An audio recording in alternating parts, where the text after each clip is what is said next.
Welcome to another exciting episode of Mission Compliance, Unleashing Growth Potential for Defense Contractors. In today's episode, we have a special focus on small and medium-sized businesses, or SMEs, and the big opportunities that lie within the defense industry. Join us as we explore the tips and advice that can help SMEs navigate the defense contracting landscape with confidence and unlock their full potential. We'll uncover strategies to overcome barriers, find their unique niche, and secure successful partnerships in this thriving industry. Whether you're an aspiring entrepreneur, a small business owner, or simply curious about the opportunities in defense contracting, this episode is packed with valuable information that will empower you on your journey. Let's dive in.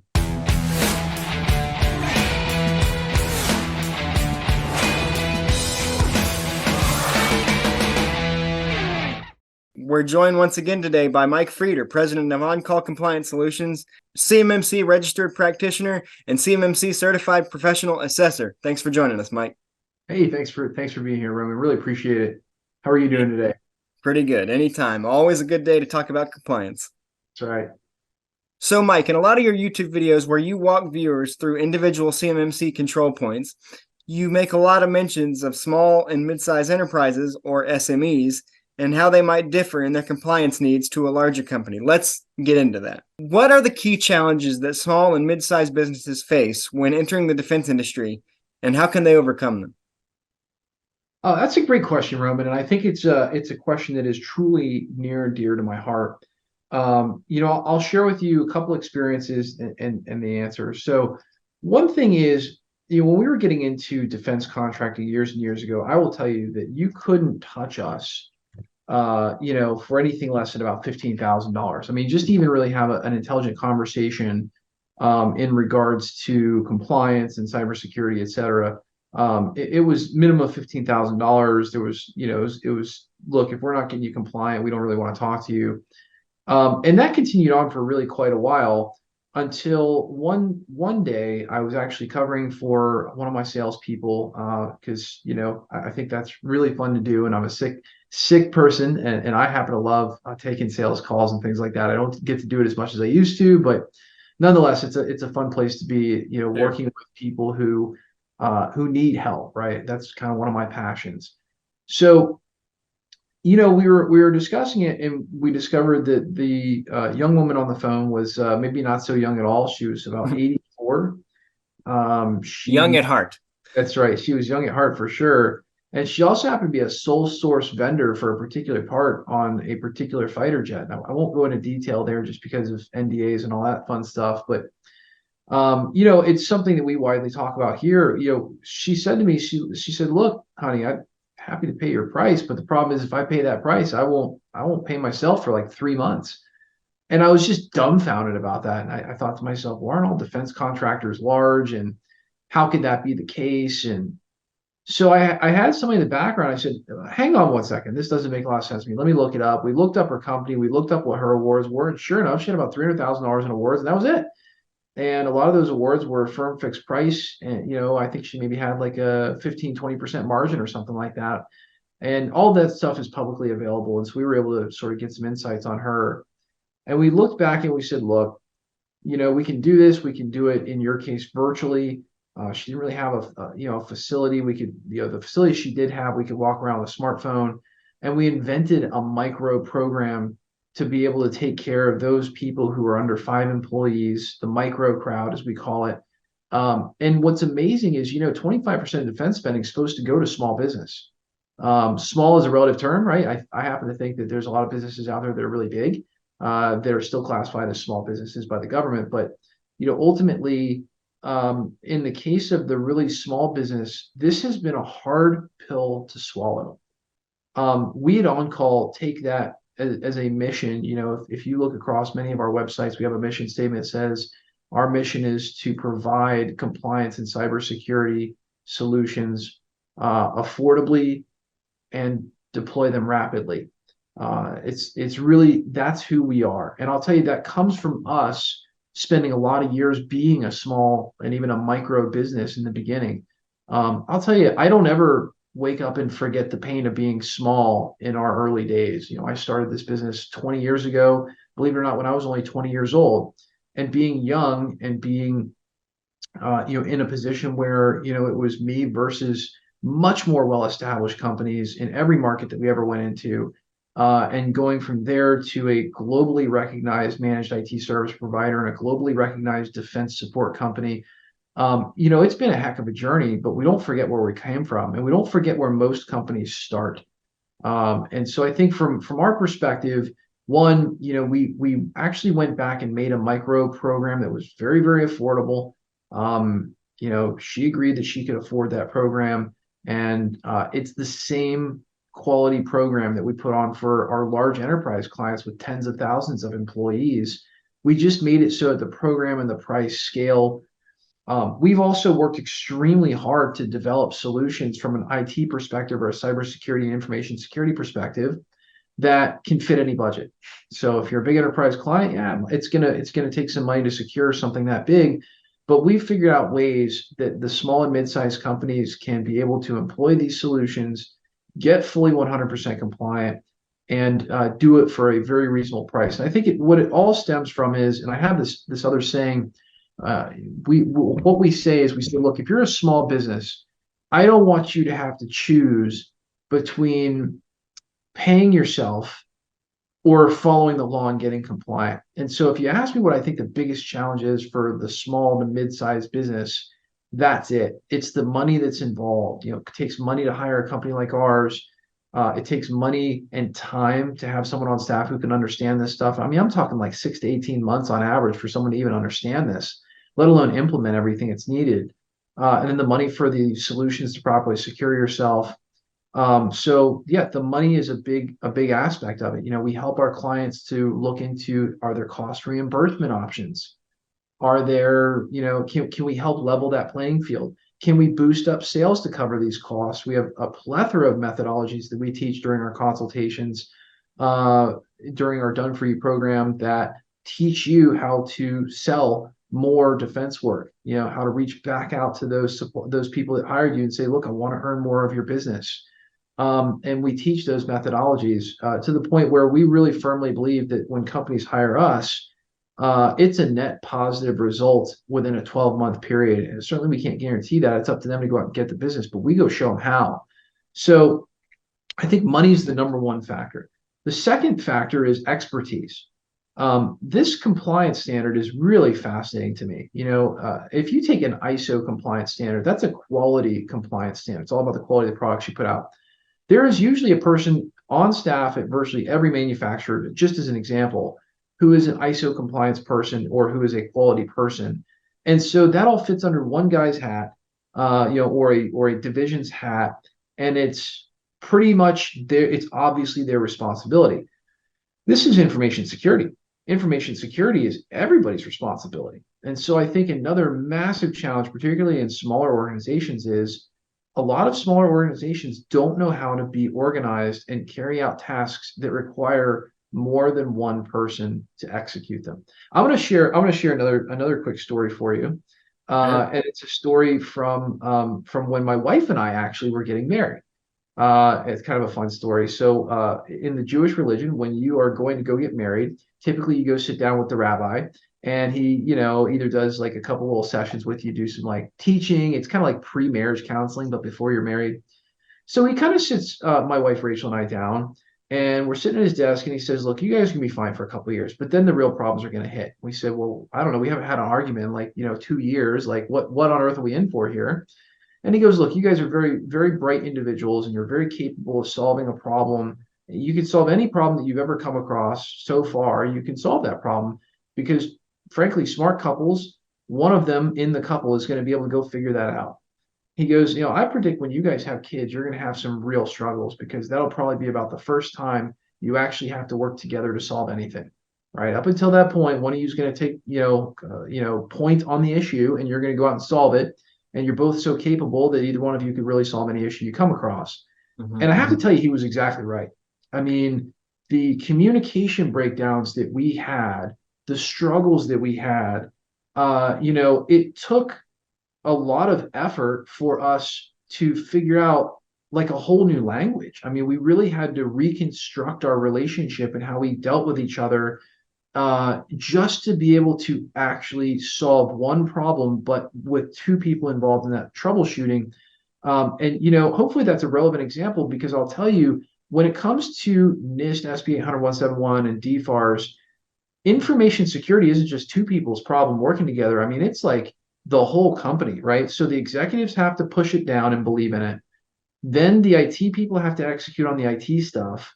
Then you've got to probably have some legal expertise to deal with all of the written policies and things like that that have to get put in place. Then you're going to have the HR people involved in training. And I got to tell you, most of these divisions operate as like, isolated silos, if they even exist in smaller businesses, right? You get a 20-person business, and the likelihood of you having a legal department is pretty small. So I think the biggest challenge that I really see is actually being successful in the implementation when there's a bunch of people involved that have to be involved in order to execute compliance correctly. So I would definitely sort of, bring that to note. How do you solve that problem? I think that's one place that we've really demonstrated an incredible strength. So one is, I'll tell you that we really are in a great position as an outside consultant. You could think of us as like a marriage counselor, right? We come in and we understand what each key stakeholder in the company really wants out of getting compliant. The CEO wants to make money. The CFO wants to know that the money's going to come in on time. The IT director wants to know that he can sleep good at night because they're implementing the cybersecurity solutions he wanted to put in 2 years ago, and he's finally got a reason to put them in. The HR person wants the training to not be overwhelming and for her to be hated because she's got the 5th training this month that's net new that she's got to go put onto this team. Whether it's female, male. Don't get me wrong. There's plenty of male and different kinds of HR people, but you get my point. Ultimately, there are so many people that have to play a role in getting compliant that really is truly best led from an outside authority. And I'll even go one more sort of shoe length on that, which is I've talked to multiple companies, big and small, and I love big companies because I'll tell you what, the big companies really know how to put things in perspective. And it was described to me like this once. Even when you have an internal person that understands this stuff, it's still very hard for an IT director who maybe has 50 to 60% of the responsibility on this compliance standard to be able to push HR training out, right? There's just internal issues that stop that from happening a lot of times.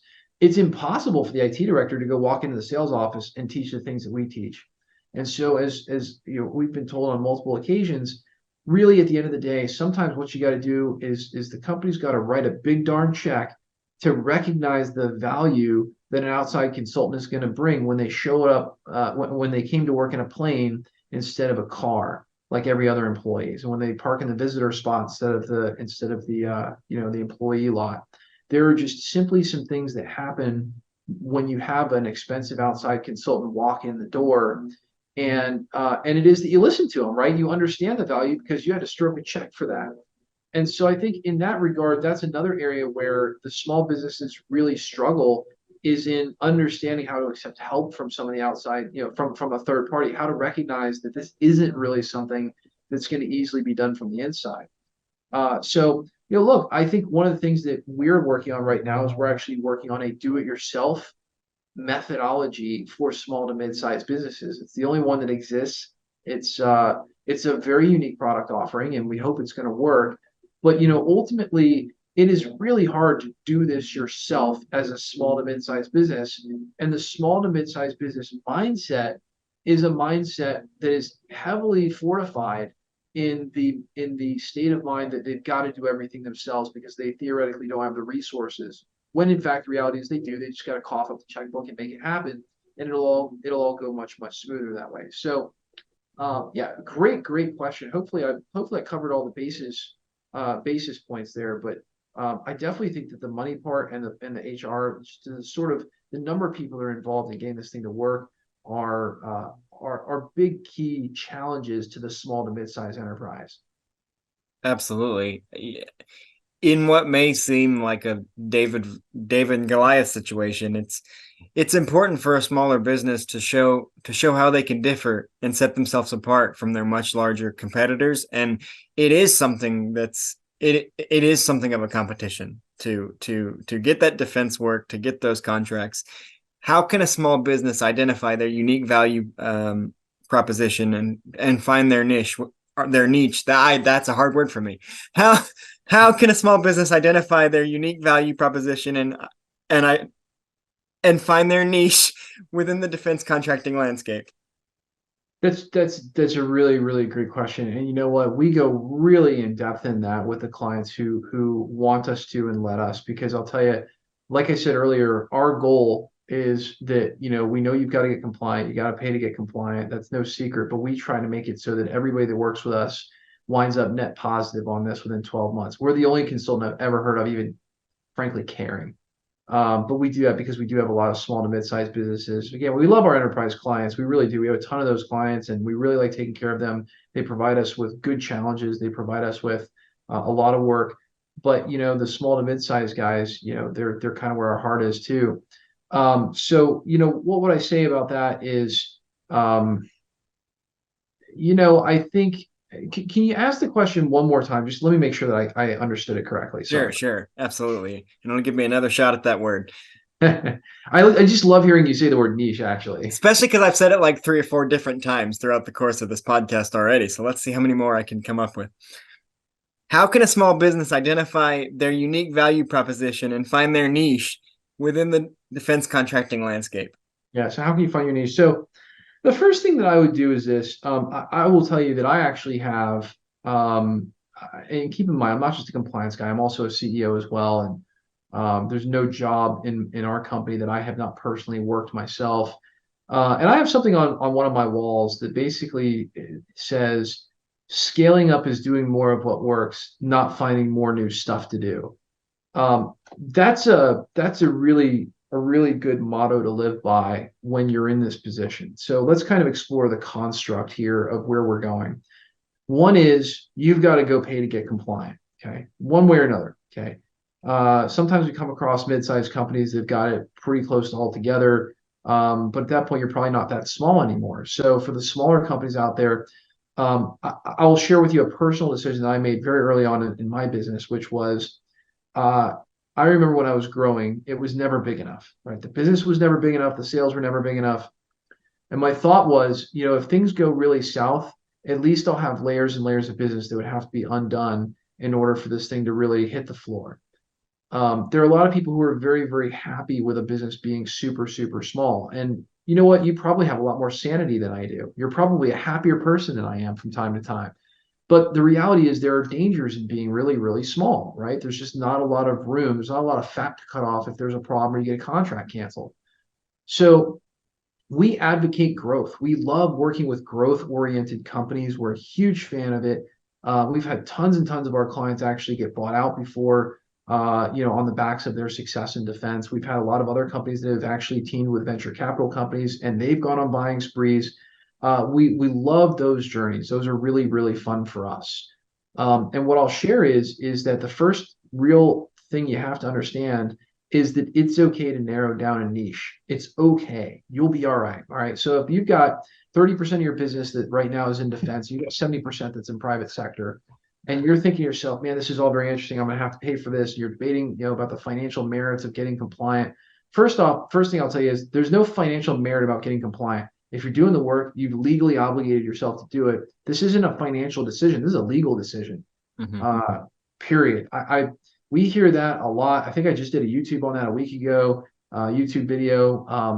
And what we were discussing was the idea that, look, the cost to get compliant isn't an option. If you've got one shred of defense work, you're legally mandated if to follow the DFARS requirements. This isn't a question. It's not a financial decision, Mr. Business Owner. If it becomes a business decision, you need to immediately relinquish that business. Okay. Otherwise, the fines and the penalties and frankly, the damage that you can do to the United States is just too far deep. So not to get on a diatribe there, but that's the first thing is to understand you're either in defense or you're not. And I think that's a big part of this. The next thing is, okay, if you're in defense, let's be in defense, right? Defense is amazing, amazing revenue. I'm a huge, huge fan of it. Two things that I'll tell you. We have a graph that we often show our clients, and we're on a podcast, so I can't really show it, but the graph essentially shows, if you can imagine this, an upward trajectory in US defense spending over time, period. Like it just only goes up. There might be a bump in the road here or there one year, but let me tell you, the United States basically never spends less money this year than they did last year. Right? It's a serious continuing trend over time. So one is you can be pretty satisfied knowing that the US DoD is just going to keep spending more money, and that's a what client do you have, right, that just continues to spend more money on that kind of scale? Second thing is US DoD is a niche itself. All right, doing defense work is more than enough to satisfy even the biggest companies like Lockheed and Raytheon and Base Systems. And I mean, gosh, these guys have made their companies on the backs of DoD and helping to secure the country. So I promise there's more than enough business out there for you if you're listening to this podcast. Next thing is to understand that, doing business with the DoD is not that different from doing business with anybody else. You have to market yourself. So if it's been a while since you've polished up that capability statement, if it's been a while since you have really looked at how you market yourself or present yourself to those people in the government who may be doing the purchasing or the primes, then you know what? It might be time to look over that again, right? Let's make sure you have a capability statement, especially if you're small and that's not even a familiar term to you. Let's make sure that you're keeping in regular contract with the people that got you into this mess in the first place. Here's the example, right? Someone says, hey, you got to be DFARS compliant. You go back to them and say, hey, cool, I got DFARS compliant. Now, here's the thing. This cost me a lot of money. I've done what you've asked me to do. I have a request for you in return. I would like to earn more of your business so that I can at least break even or actually be profitable on the expenditures that I just had to put out getting compliant for you. What are our options? How can you help us to grow? We want to be a great vendor for you and satisfy all of your defense work. That's just an absolute sales basic fundamental. And you know what? If you're an IT guy or a general counsel and you're listening to this podcast, you can think to yourself, hey, I'm not a sales guy. Well, you know what? You're not a salesperson, but I'll tell you this. The difference between an executive and middle management is middle management does and implements, while executives, right, probably where you want to get to, are the people who innovate and come up with these ideas. So there's a great innovation idea. And let me tell you what, the people who are at the executive level, every single one of them, I guarantee you, have some responsibility to make sure that the company is profitable. Bringing in money, saving money, whatever it is, that is a key characteristic of executive management. Okay, so we do a lot of work with entrepreneurs as well outside of on call. I do a lot of mentoring, and I'll just share with you guys that ultimately, if you're not helping to bring in money, your job is way less secure. All right, so that's another way to put it too.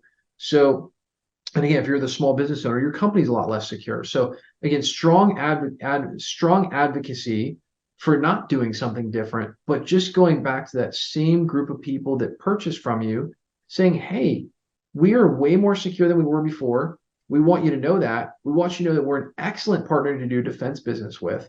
And we want you to also know that you guys can win too. All right. We want you to know that we want to earn more of your business. And, I got to tell you, there's just very few scenarios that I've ever encountered where when someone actually comes to me and genuinely says, I would love to earn more of your business, that I don't, as a human being, instinctively go looking for opportunities for that person. Such a strong human characteristic. If you want to know the name for it, by the way, it's called reciprocity, right? I did something for you, I got compliant, and because I'm telling you that I did this thing for you, you're gonna want to give back. And what that giving back looks like is sending them more business, right? Especially if you can kind of have a reiterative conversation with them from month to month to make sure you're staying top of mind. And I have to tell you, you want to know why businesses stay small? It's because they fail to do that. It's really honestly because they fail when it comes to doing the absolute basics when it comes to selling. And as far as the niche part of your question, first thing is it's really scary to niche. I'll pass on again another story from us growing our business. We were a run-of-the-mill managed IT services company. We did it all, and we were very, very good at it all, right? I would take on anything from a car dealer to a doctor. If you lived and breathed and would write me a paycheck, I promise I'd manage your technology and I'd do it better than anybody else. Here's the problem. So is every other IT guy out there. All right. And you can't really tell the difference between them. We were very fortunate that very early on, we had a passion for cybersecurity and keeping people safe. We had some bad stuff happen to clients early on. We figured that out. We basically figured out how to make it so that never happens again. Just some really, really positive stuff. But hard learning lessons, right? That's what 20 years of business will get you. One of the other lessons that we kept hearing over and over again is, hey, there's riches in niches, right? That's one of my favorite things. There's riches in niches. And the problem with telling somebody that is you can tell that to them until you're blue in the face and you can lead a horse to water, but you can't make them drink. They don't know what that's like. And I'll give you a great example of the way that we have niched over time. We've gone from being a generalized managed IT services firm that had a concentration in defense just by proxy of where our offices were. Again, Jacksonville, Florida, Norfolk, Virginia, got major pockets of defense and defense contractors in those areas. And then, we niched into defense contractors. And then we niched even further into a lot of manufacturing specifically. We love going to those fun buildings with tons and tons of row after CNC machines and 5-axis machines and robotic welders. And those are just cool places to go hang out and see neat stuff. And those are clients that, frankly, we deliver a massive amount of value to. We still take care of all the other defense contractors. We really put a lot of emphasis into those people who manufacture in the defense space. Now, if you were to ask me a couple of years ago, hey, Mike, is there enough money to run a multi-million dollar business doing nothing but compliance for machinists and job shops and manufacturers only within the defense space? Buddy, I would have told you were freaking crazy. I would have told you there's no way whatsoever that you could possibly build a big giant business out of that. And you know what? We have. We're super proud of it. And you know what the crazy part about it is, the more and more that we niche down and really lock down who our ideal client is, the more we find out there's actually more business there. And I think for any defense contractor that's out there, and any defense contractor that's out there and you're trying to understand what that means, I think that's a really great example to follow. And I think when it comes to defense work, boy, I got to tell you, when the pandemic was on, we just doubled down and did more of what we were doing before, right? I mean, that's the rule. Don't try to do different stuff. Our people, our clients, they were essential workers. All right. No pandemic is going to be able to stop them. I mean, it's wartime necessary stuff. You get a hurricane coming through, guess what? They're essential workers. I love defense. They're literally my favorite people to work with because they can't stop working. No hurricane, no storm, no pandemic. And you know what? They don't run in parallel with the rest of the economy either. While the economy may be down, I promise you, if the economy's down, defense is up. If the economy is up, defense is up. It's a really great place. And yeah, I'm sure that there are probably some very limited points in time when defense has been down. I can't really find them very easily on a graph. Defense being down just looks like the revenue is somewhat steady and still inclining a little bit. But again, I just can't emphasize that enough. It's such a great place to be. So I think at a certain point in time, you really have to get a grip on who is your ideal customer.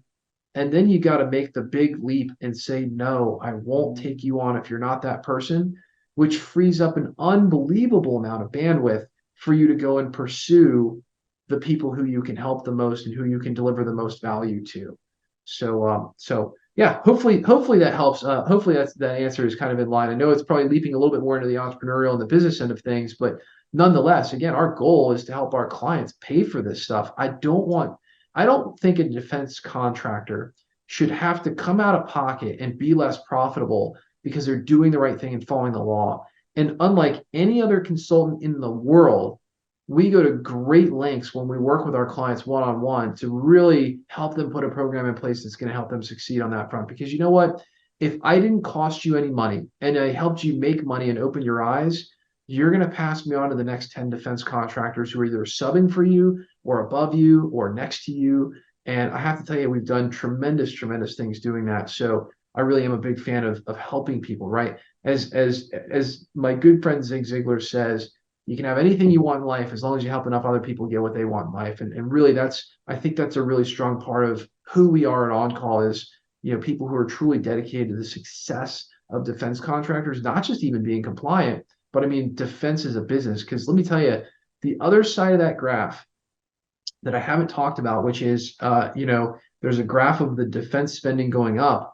There's another graph that's way more frightening, which is a graph of the number of defense vendors going down dramatically. There are half as many people trying to get defense work now as there was 15, even 10 years ago. Half. That means that the US government, which has greater demand, has less supply. And you know what? Gonna not kid you here. A lot of that reasoning is because of these increased regulations. They have to be there. We have to keep these people protected. We have to keep our information protected. But there's just only a certain number of people who are willing to jump through the hoops and stand up and do this the right way. And our mission as a company is to change that and show them, you know what, it doesn't have to be that hard. It can be easy. Yeah, it's an in-depth subject matter, but you know what? We can help make that something that's possible. Yeah, one of the most important things for any small business, not just defense, but defense as well, is once you understand your niche, to find your customer and to be able to provide whatever your customer needs. And I think one advantage that an SME may have over a much larger enterprise is the ability to maneuver and be flexible to meet the unique needs of their clients. And so how can small businesses leverage their agility and flexibility to their advantage when competing for defense contracts? Great question. And, I think that there's probably two different directions that I'll go with that answer.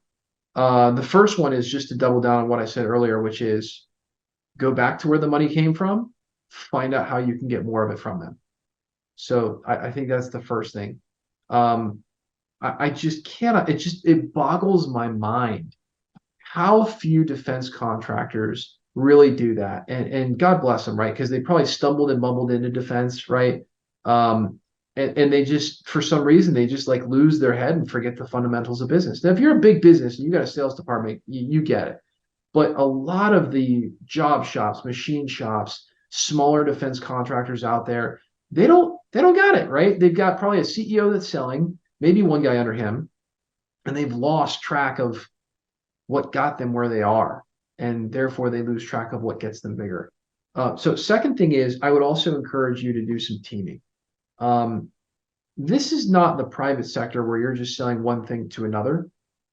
There is a large swath, 25% of defense dollars that are supposed to go to small to mid-sized businesses. So if it was me, another thing that I would do is I would reach out to some of the larger primes, the Lockheeds, Raytheons, you name it in the world. I would go to some of their trade shows. They hold in-house trade shows. They hold their own shows. You've got to get off the pandemic couch and go see these people in person. Okay. You want to grow, go talk to them in person. Defense is still an old school business. Okay. It's done business to business. It's done hip to hip, person to person. We do a massive amount of online stuff, but I'm going to tell you what really gets us. We do all this online stuff and then we go meet them in person, right? And then they know us, they like us, they trust us. So I would highly encourage you to get out there and go meet these people in person. And don't be shy about saying, here's my business card, here's my capability statement. I would love to earn more of your business. How can we work together? I know you've got small business set-asides going on. All we're trying to do is help supply, be a good supplier. We're already DFARS and NIST compliant. Let me tell you, that phrase alone, we're already DFARS and NIST compliant. We're ready for CMMC level 2. That statement alone makes you more qualified than 97% of other defense contractors right now. Not even kidding. All right. If you can go through and get compliant, that is the fastest way to go out there and get some defense work. Because let me tell you what, right now is the biggest shift in who large primes can use for defense work. There's also a lot of small businesses getting the heck out of defense because they don't want to comply with this stuff. I think that's a silly move, but there's also a lot of compliance people that are telling everybody that this is going to take 6 figures and years to do. I think it's garbage. I hate that stuff. I was recently talking with another vendor, and that vendor and I aligned on the concept that their product or solution, it didn't cover the company getting compliant, but it covered a piece of it.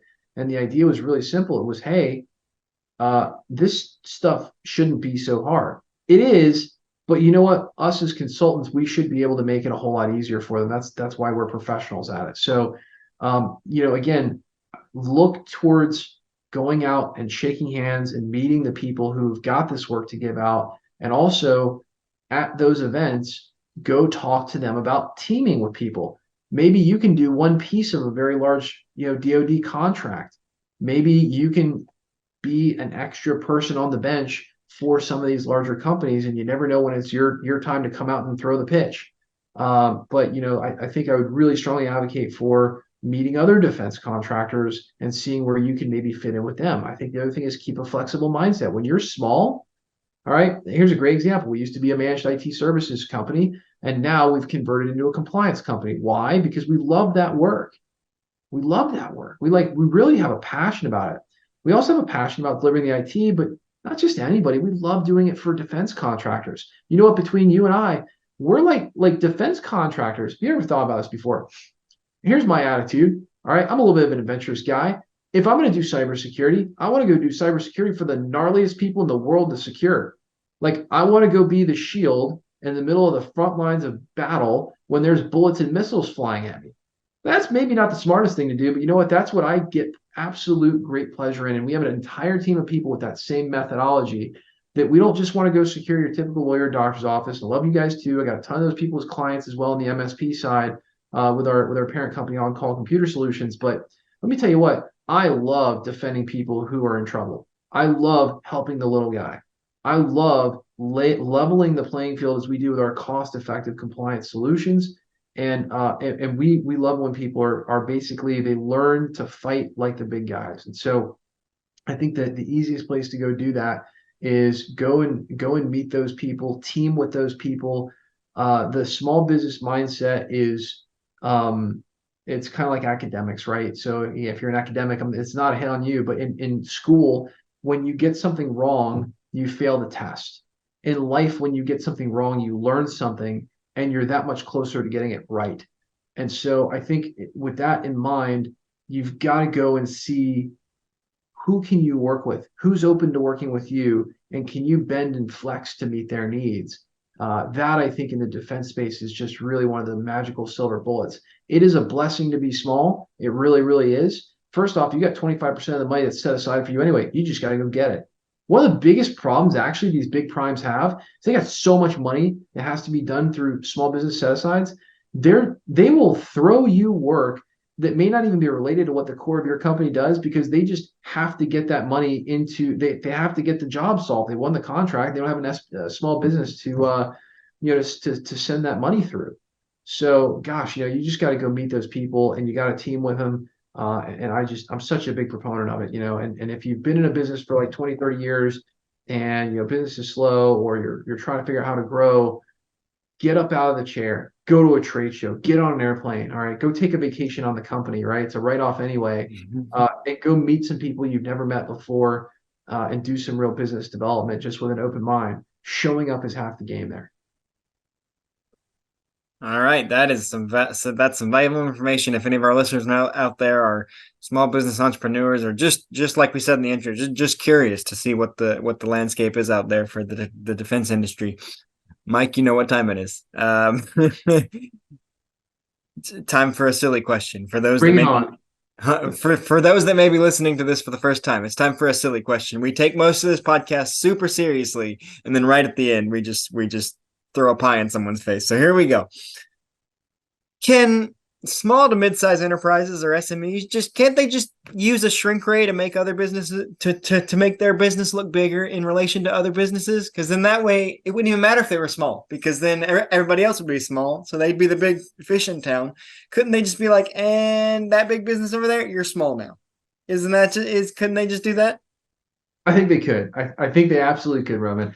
There is a shrink ray, but maybe what I'll do is I'll kind of reverse it a little bit, and I'll tell you that there's a growth ray. So, I have to share with our audience. I have so many great stories about being really, really small. And if you think you're small, by the way, I'll tell you what small is. All right, small is, I was 19 years old planning this business in the same house that I grew up in my childhood bedroom. I'm 20 years removed from that, and a whole lot of success later. But let me tell you, that's where I came from. I was 20 years old. I was going out to networking events in my local city. And I remember very distinctly, they were holding a business networking event at a bar. And I freaked out because I really wanted to go to this event, and I really wanted to network as much as I could, but I couldn't get in the bar because I wasn't Uh-oh. 21. And this is a true story. So you want to talk about shrink ray? I said to this group of business people, I think they called them leads groups back in the day. I said to this leads group, I said, I have one problem. And I was very embarrassed. I really didn't even know how to handle it. It was so embarrassing. It was one of those like, well, I walked in the room with my shirt off, so now here I am. And turns out everybody's in a suit. So I say to the group, I said, hey, so I can't actually get into this venue, but I want to come network with you guys. And I'll never forget this. One of the insurance guys who will always be a friend to this day, one of the insurance guys, he said to me, "Hey, Mike, that's cool, man. I'm just going to bring you in and tell them you're my son if they ask."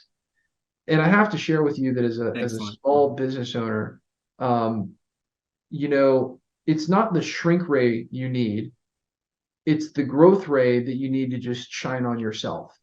Because being small is tough. I'm not going to BS about it. Like it's way easier to run my business, being a multi-million dollar business and tons of staff. And like, I'll give you a great example. I don't have to fire people anymore. I got a guy for that, right? That's the best thing that ever happened to my business is I stopped worrying about the emotion of having to fire somebody. I got an HR person. And when there's a problem, we try to correct it. Believe me, we do. But man, when it comes to that decision of firing, we make those decisions so much better when there's not emotion involved because I know all I have to do is say the word and it's taken care of, right? Without me being involved. It is way, way easier and better to shine that growth ray on yourself than try to shrink the competition around you. At every major turn of my business, I've had bigger competition. I think that it would be hard for me to argue that I don't have bigger competition. I think we're the largest compliance consultant for the defense industry that exists today that solely focuses on defense. I'm not aware of one that's bigger, and maybe I'm wrong out there, but you know what? I got blinders on, man. I'm coming to take I'm coming to take this thing home. So I think I think rather than look at it as a shrink ray, I think that if you're really, really small, a couple of the techniques that I used to use, which are pretty laughable now, but maybe they'll help you, is I always referred to everything about the company as we, indicating that there was more than one person, even when there wasn't. When I was a one-person business, I always said the word we. Didn't matter who we was. Matter of fact, actually, if you really want to know, my mother was my original receptionist, and it still took me 6 months to get her to answer the phones. She wanted me taking the phone calls initially so that she would know what she should be saying. I use the word we a lot. I refer to partners. A partner doesn't necessarily mean someone in your business. It can mean another company. It can mean vendors. It can mean all kinds of things. I partner with vendors all the time. So one is I think you might want to consider if you're talking to a big giant. I'll give you another great story, right? So we were one of the very first outside third parties to ever migrate a department in the Navy, and I won't specifically state which department it was because I think again I want to be careful about NDA stuff, but the Navy is a big broad thing and not covered by it. We migrated a particular department in the Navy over to Office 365 when that was first becoming a thing. We were probably the first company to do that. It was intimidating as heck being at that time 4 or 5 person company negotiating a contract with the Navy. Okay. I think I might have been like 24, 25. At that time, it was, much cooler to be sort of really, really young. They just anticipated that they knew what the heck you were doing in tech. It was kind of cool. Now it's a little bit more of a mixed bag. There's some gray hairs in tech. But we literally were sitting there like negotiating on this contract.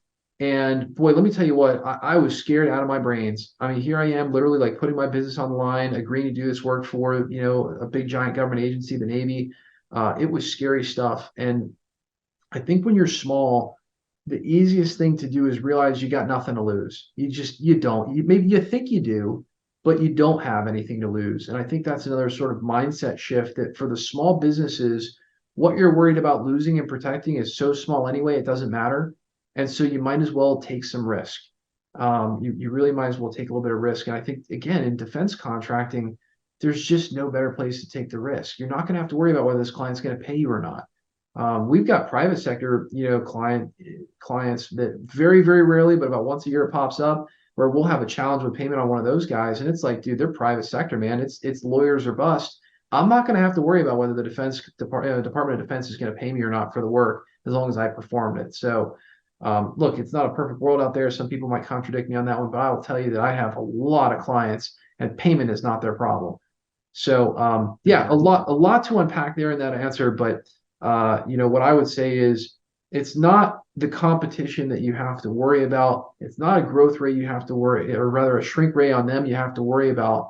What you really need to do is recognize that when it comes to business, you're in a competition of one. It's all about how good you can do. I don't care if you have the biggest competitor sitting next door to you, you're not going to do it the same. And so as a result, you just have to find those areas, highlight them, and frankly, you have to do your own thing. So I'd say quit worrying about your competition, right? In some respects, I guess you could say if you're going to use a shrink ray on them, shrink them to the point where you just don't think about them anymore and concentrate on yourself and doing what's right. Get compliant, go after more defense business. And if you're a large client, okay, if you're a large company and you're thinking to yourself, I got myself into this hot water because I've only got 1 or 2% of my business that's in defense.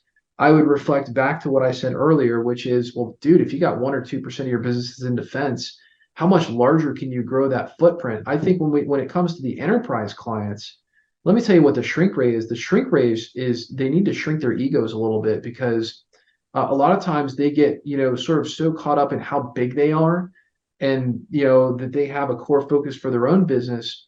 But you know what? You stumbled into defense somehow. So just go do more of it, shrink the noise and maybe go find a growth rate for what has worked. And they wouldn't be coming to us unless the defense work was working and worth the money that that they're showing out. So hopefully that answers that little fun question. I love the fun questions. It gives me a chance to kind of, shine a little bit of a different perspective on things. So a little bit of an entrepreneurial episode this time, Roman. Well, ladies and gentlemen, we somehow got from shrink ray to not being able to network in a bar. That is how we do it here on Mission Compliance, and that wraps up another great episode of the podcast. We hope our discussion today provided you with valuable insights, practical strategies, and inspiration to navigate the ever-evolving world of defense. We'd like to extend our heartfelt appreciation to Mike. Thanks for joining us again for another great episode and telling us all those great stories. But the conversation doesn't end here. We encourage you to continue exploring these topics and connect with us on our social media channels. Share your thoughts, ask questions, and engage with fellow listeners by using the hashtag Mission Compliance Podcast. You can also visit our website at missioncompliancepodcast.com for show notes, transcripts, and bonus content. If you just don't get enough of looking at these two faces, just go over there and you can get even more. Check out the YouTube channel, all that jazz if you can't get enough of this. If you haven't already, don't forget to hit the subscribe button on your favorite podcast platform to be the first to know when new episodes are released. And we truly appreciate it if you could take a moment to rate and review the show. Your feedback helps us bring you thought-provoking episodes and high-quality content. Join us again on the next episode of Mission Compliance as we delve further into the dynamic world of defense, security, and industry innovation. Until then, take care, stay informed, and make compliance your mission. See you next time.